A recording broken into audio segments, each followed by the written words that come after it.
Hello everyone मोर अन्य এটা ভিডিওলৈ আপোনালোক সকলোকে স্বাগতম জনাইছো। আজি মই আপোনালোকৰ মাজলৈ এটা ৰেচিপি আনিছো। সেই ৰেচিপিটো হৈছে পাস্তা ৰেচিপি। কেনেদৰে সহজতে পাস্তা বনাব পাৰি মই হেতু আপোনালোকক আজি দেখাবলৈ ওলাইছো।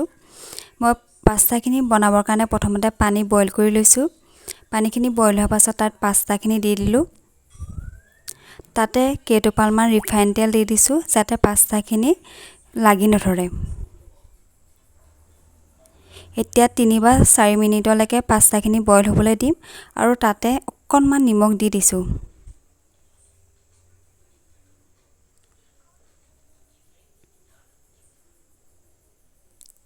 আপোনালোকে লৰাই পেলাই চাব পাস্তাখিনি সিজিছে নে নাই।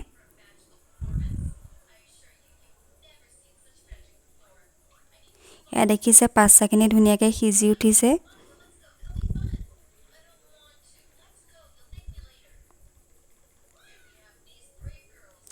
এয়া 3-4 মিনিট পাস্তাখিনি বইল কৰাৰ পাছত আমি কাঢ়ি থৈছো যাতে পানীখিনি ধুনীয়াকৈ টুক খায়। আৰু দেখিছেনে পাস্তাখিনি ইমান সুন্দৰ হৈছে এটা এটা হৈ আছে।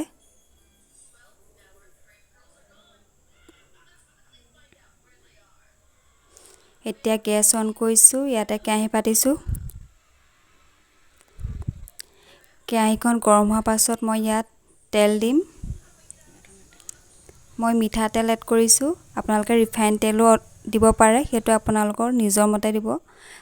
ইয়াতে মই জিৰা দিলো তাৰ পিছত নহৰু দিছো।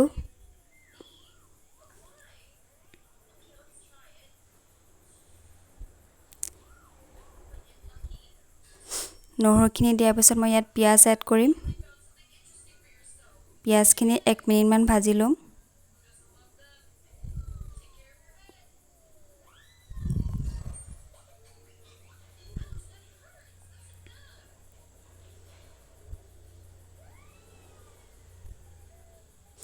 পিয়াজখিনি ভজাৰ পাছত মই ইয়াত বিন এড কৰিছো। তাৰ পাছত গাজৰ এড কৰিছো।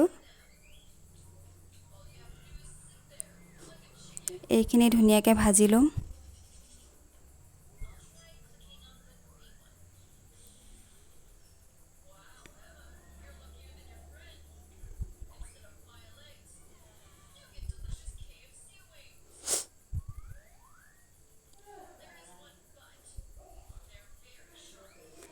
এতিয়া মই ইয়াত ৰেড চিলি অকমান আৰু গৰম মছলা অকমান এড কৰিছো। মছলাটো আপোনালোকৰ নিজৰ মতে দিব পাৰে।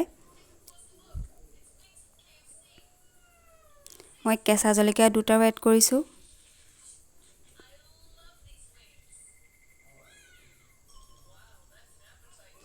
এই সোৱাদ অনুসৰি নিমখ দিছো। তাৰ পাছতে কাটি ৰখা বিলাহীখিনি ইয়াত এড কৰিছো। বিলাহীখিনি ধুনীয়াকৈ গলি যোৱাকৈ ভাজিম।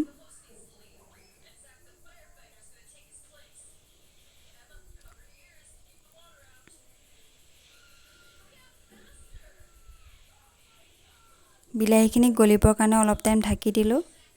দেখিছে বিলাহীখিনি গলি আহিছে। বিলাহীখিনি অলপ গলা পাছত মই ইয়াত টমেটো সস এড কৰিছো। তাৰ পাছত মই ইয়াত বইল কৰি থোৱা পাস্তাখিনি দি দিছো। এতিয়া ধুনীয়াকৈ এইখিনি মিলাম।